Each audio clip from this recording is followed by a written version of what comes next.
Mrs. Julie Odigio, you can hear what is a member of the Edo professionals. Good morning and thank you for joining us today. Good morning to you too.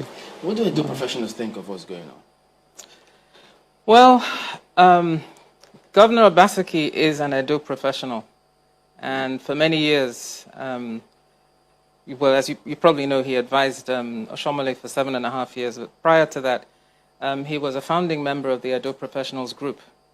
And that group was set up basically to offer pro bono advice, support, if you like, input to our past administrations. We won some and we lost a few. Edo professionals feel that we're getting somewhere. But having seen the way it's going on now, do they still think, because I mean there are some politicians, when you talk to them, they say, listen, I'm a professional in politics. I'm not an outright politician. They try to make that distinction. So do they think that getting somewhere in the sense that you're making inroads into this, or wait a minute, as professionals, we don't have it all figured yet compared to mainstream politicians in the state? Well, you know, it's a sad dichotomy because I feel and we feel very strongly that politics should be a profession with professional standards, professional morality, professional ethics, and we're clearly not there yet. But it's a journey. I mean, the wedding day is not the marriage. And so I think we're moving towards democracy. I think we've got all the, if you like, components in place in terms of a constitution, elections, and the whole cycle in between. That does not mean that we are a well-established democracy yet. What's missing? I think full engagement of the people in between elections. And I think also the recognition by politicians that you can't just, you know, pull the people out of a hat like a rabbit on election day and then discard them the next day. You know, I think that it's everybody taking responsibility for the republic. And I think that the people element is something that's been an issue over the years. We're 21 years into the Fourth Republic, and you say we are still inching towards democracy. You got that right. So how do the people factor in all of this? Because to a large extent, when we talk about democracy, many people look at politicians and political parties. Very few, if any, look at the people. That's an issue. Well, I'm sure you're familiar with the Greek idiot, tribal man, citizen. And the idiot is not the fool, but the guy who, his middle name is I, me, and myself. Okay, it's all about him. He's self-centered. He's selfish. He has no civic awareness, no civic consciousness. So that's the guy who, if he does get involved at all, is likely to be a despot. Then you've got the tribesman, who cannot see beyond his community, beyond his immediate interest and his community and interest group. And this is the guy who, his God is his tribe and his religion is tribalism, right? And all he cares about is fight to win at all costs. He understands rights, but he doesn't understand obligations. And then the Greek tell us about the ideal man, the citizen. And that, I think, is the direction that we need to go in. The person who understands the need for society, the need to give, and therefore, from that giving, you are able to take because everybody's giving. This is the guy who, and gal, who is very conscious, not only of rights, but also of obligations, who understands that there's a civic responsibility before you get to civilization. And I think that's the journey we're on. It's a trajectory. And every now and again, we slip a little bit backwards and then we take a leap forward.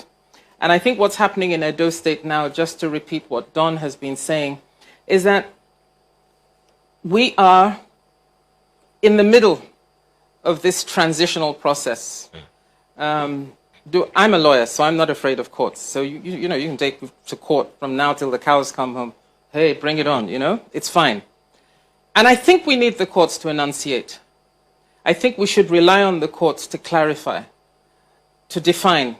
And then we go back to, you know, maybe a drawing room or a dining room or a boardroom Okay.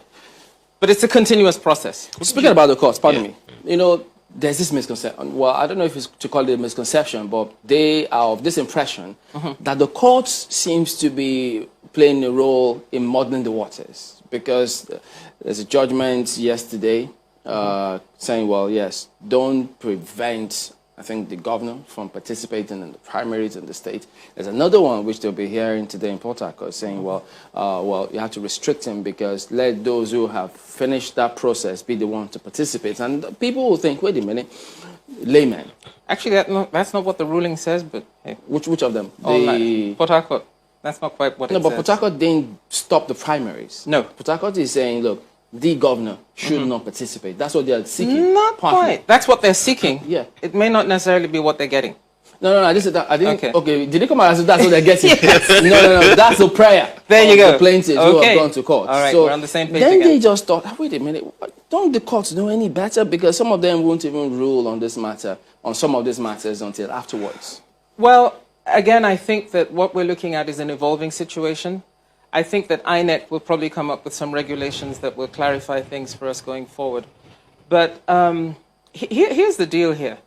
The Bar Association has complained and has self-policed in terms of, the use of technicalities, frivolous, yes, and frivolous, litigation and things like that. Things will settle down. Okay? I strongly believe that.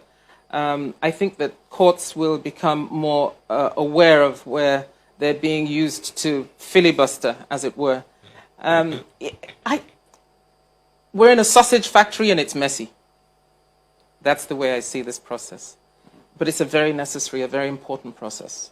But sorry, this messy sausage factory is definitely confusing so many people. But not the people of Edo State. This is the amazing thing. I have never seen anything like this. I think we've seen what a good governor looks like. If you ask the people in the street, why do you want this guy for another 4 years? The governor, they work. The man, they work. What's the other thing they say? He's not proud. They carry camera about. They follow him about. They use siren up and down. People are beginning to define what they want in a good governor, what they want from good governance. They've got their priorities. I think the biggest mistake we could make is to underestimate the people's expertise and what's good for them.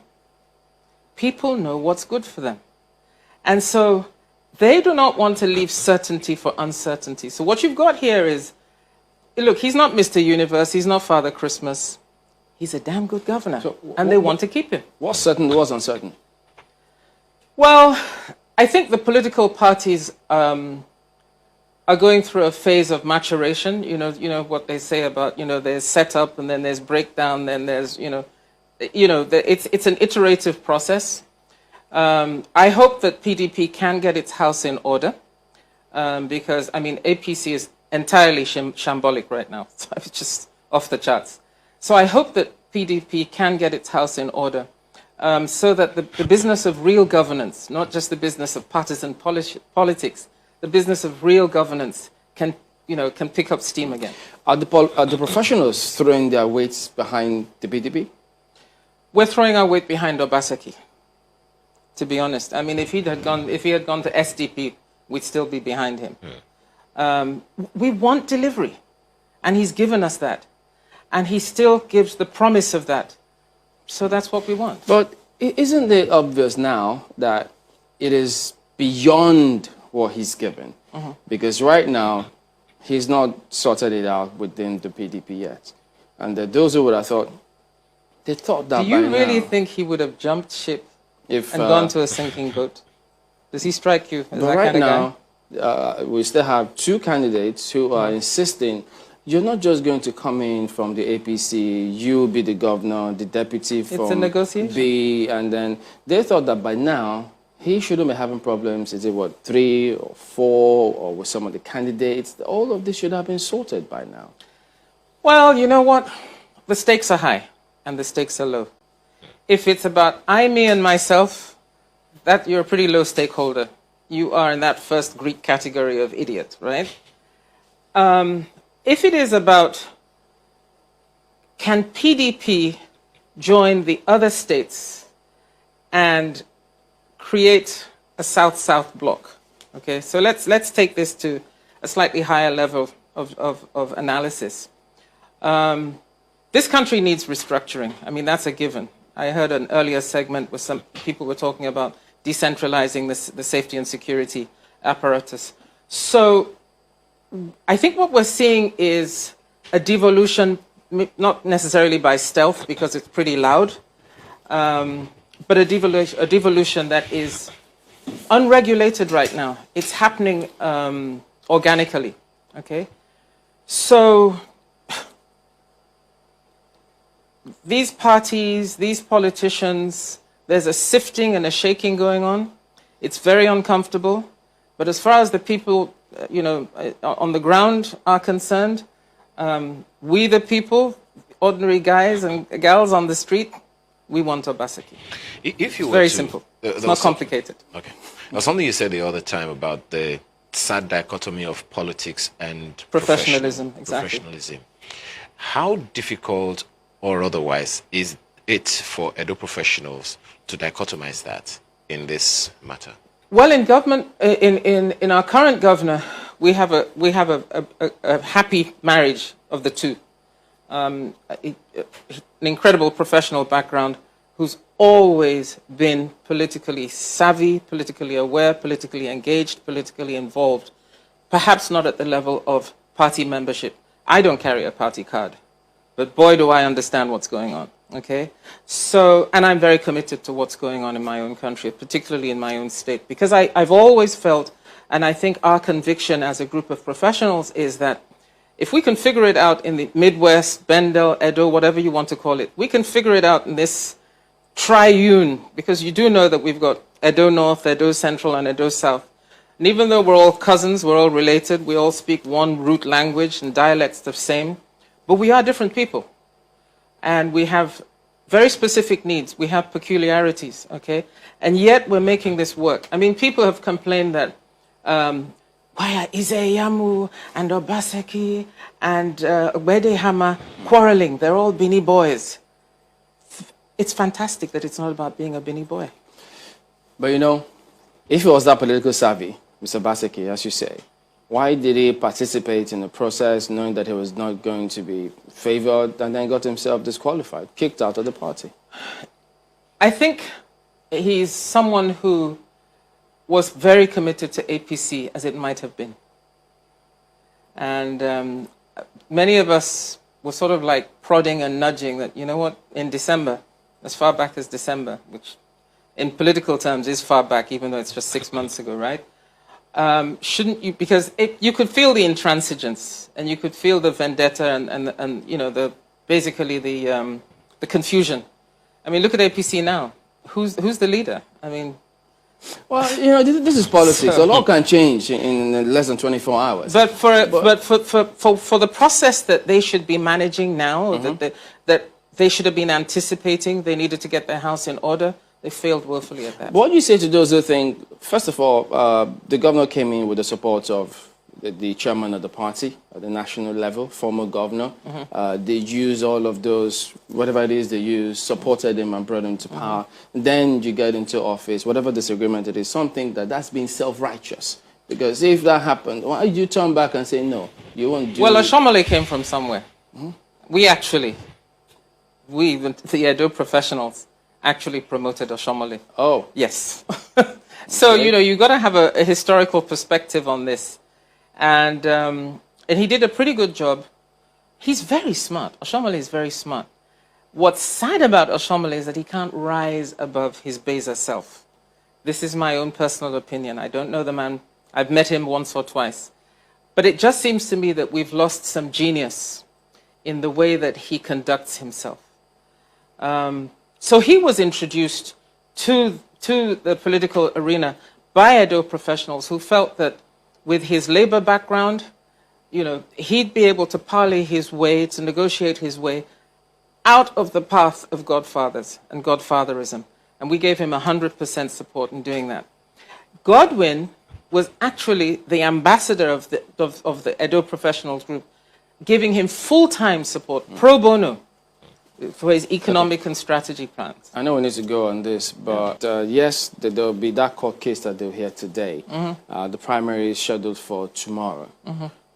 So, I mean, what happens if the court case is not vacated today?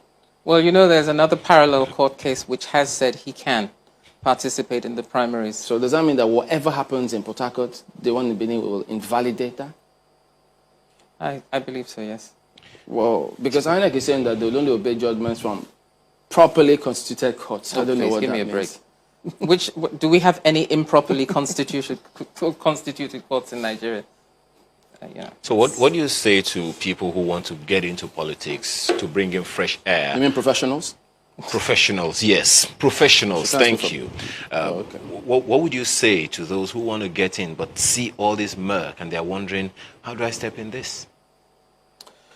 Well, it's not a walk in the park. I mean, we're building a democracy here, which is a marathon. It's not a sprint. If you're a total neophyte who's never had to be involved in any contestation, you've never run for anything before, you know nothing at all about political theory, etc., for where Nigeria is going now, you know nothing about its history, I'd say, you know, take a breather and, you know, and then try and understand what's happening where and who's happening where. It will always be murky. Can it be less murky? I believe so. Okay. Okay, so there you go. Mrs. Julie Odigio, member of Edo